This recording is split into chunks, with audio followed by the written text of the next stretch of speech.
Let's get in and draft our top 10 then. Of course. Go ahead. I want you to take the first pick. You're not going to hate my first pick. Okay. Number 1 overall, we'll switch off. We'll come to our top 10. My number 1 overall is Patrick Mahomes. Yeah. He's the best player in the league. There's a reason that the Niners and everything we see happening with Brandon Ayuk trying to trade his way out of there, which I think is nuts. The only reason the 49ers aren't the favorite to win a Super Bowl is because Patrick Mahomes exists. Yeah. But you look at their roster and they're the best. Mahomes is that good. He's that clutch. He makes all the plays you need to. Yeah. And he drives an offense, and he's won his last 2 Super Bowls back-to-back. Kadarius Toney, Marquez Valdes-Scantling, Mecole Hardman, Juju Smith-Schuster as his top wide receivers. Yes, I know Travis Kelce is there. But in this list where we don't argue the wide receivers on it, Mahomes, you just need him. You need Andy Reid. And now it's Steve Spagnuolo's done with that defense to make him great. But Mahomes, to me, number 1, no doubt. Yeah, I think I love Mahomes at 1. If there were an argument for somebody else at 1, it'd be this guy, and it's Myles Garrett. I got to go with him out of Cleveland. 89 pressures last year and 15 sacks with not many other pass rushers around him on that team, on that defense. Him still getting to the quarterback, seeing double, triples, whatever the offensive coordinator can throw at him to stop him from getting the quarterback, and he still had 15 sacks. Mm-hmm. It's an offensive league. We know that right now in the NFL. It's a pass, free-flowing offense, guys spacing it out, running the routes underneath, doing whatever, getting the ball out quick. That's the NFL right now, right? For a guy who can get to the quarterback and get to the quarterback as quickly when everybody in the world knows you're the guy, he's got to be at least number 2 on this list. I like that, and I think he's definitely aided by the corners behind him, Newsome, Ward, Jeremiah Owusu-Koramoah as an off-ball linebacker who's just crazy fast too. But Myles Garrett, no doubt about it, is the best end in the game. Mm-hmm. And we see so much in the trenches on this top 10 list, and it's a reflection on what's valuable to teams. Mm-hmm. Number 3, he's only moving 1 spot, but I like that Myles Garrett ad. For me, number 3 in this top 10, I give it to Josh Allen. I give it to Justin Jefferson. Okay, I was about to say, you see I have Josh Allen on my list.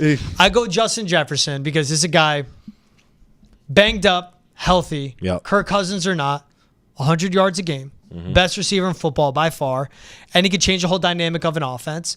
And he walks in there, and it's just no problem for him what he averages and his entire skill set where he could stress a defense seriously just on his own. It's interesting to see how does he play with either Sam Darnold or J.J. McCarthy being his guy.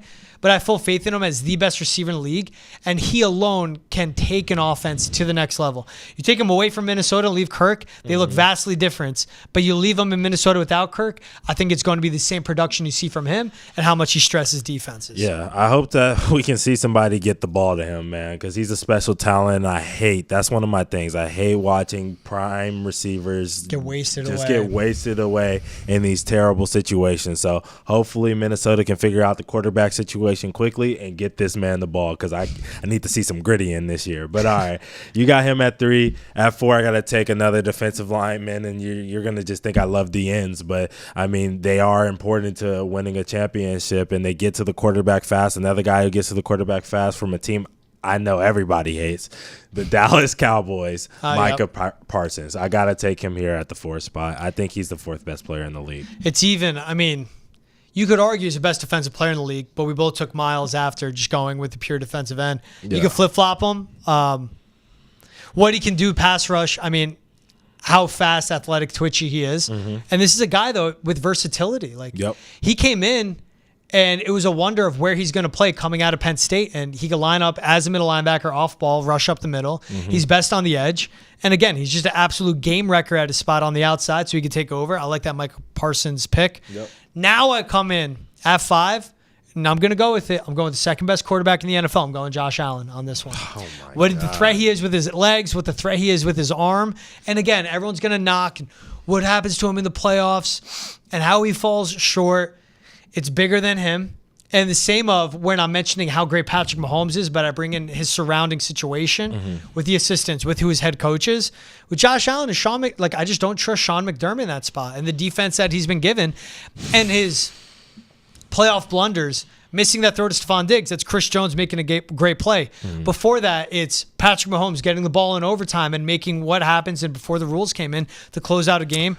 Josh Allen, to me, no doubt about it, he's a top 5 player in the league. I'm not willing to say that he's a top 5 player in the league. I think that his turnovers just are huge. I think that's the job of the quarterback, right? Is to obviously score points. Can't score points if you keep giving the ball to the defense. 4 interceptions in the playoffs, though. 6 total turnovers in the playoffs in his career, too. 10 games. Yeah, but it's not just we're not just talking about playoff players. We're talking about best players, right? And when you put yourself in position to be in these playoff games that you necessarily shouldn't be in, because they should have better positioning in a lot of these games that they have, but they lose games in the regular season because he's over here being overzealous, trying to make plays that he shouldn't be trying to make. He has all the tools, right? Mm-hmm. Huge arm, fast, strong. He's freaking steel-headed. He'll run through a wall for you. All of the great things. Great leader and all that other stuff. But, dude, stop turning the ball over, bro. Like, I hate seeing turnovers from a quarterback, especially a guy with all the tools who can make any play. Don't succumb yourself to trying to make the home run play every single time. Sometimes you got to just throw the ball out of bounds. And he's got to learn that as he continues to grow. I think he's a great player. Top 5, I'm not willing to say it just yet. At 6, though, I got to take another defensive end, and you're going to hate me, but this is finally the first 49er coming off of our list. I got to take Nick Bosa. I think that he has done a fantastic job for this 49ers defense. Obviously, we talked about Fred Warner and how he should be a top 10 player in the league as well. This defense has a lot of great spots, but he just really gets to the quarterback extremely, extremely well. I can't leave him off of this list and put him any lower, so I got to put him at 6. All right, I like that. I'm following up with a defensive lineman, 7th best in the league.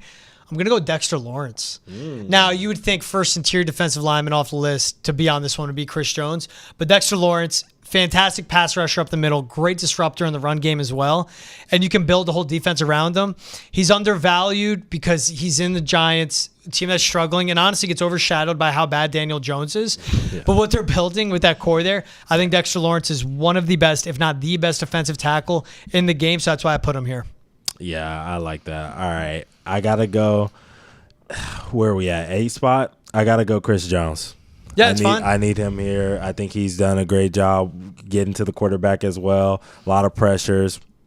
Yeah, I mean, there has to be another Chief on this team, so I'm taking Chris Jones. For 9, and we haven't mentioned this position yet, but I'm going to go Tristan Wirfs with the Buccaneers. Moved from right tackle to left tackle. People question it.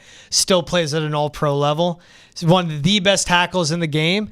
And I also think when I'm going top 10 in the league, I'm thinking value, what their age is, how young they are. Yep. Same thing, Tristan Wirfs. He's so young, only been in the league for a few years. He's going to be a great left tackle for years to come, so I go Wirfs at that 9 spot. Yeah, I'm going to take another quarterback because I know that we haven't had the opportunity to show a lot of love to the quarterbacks in the top 10. You took one a little earlier than I thought.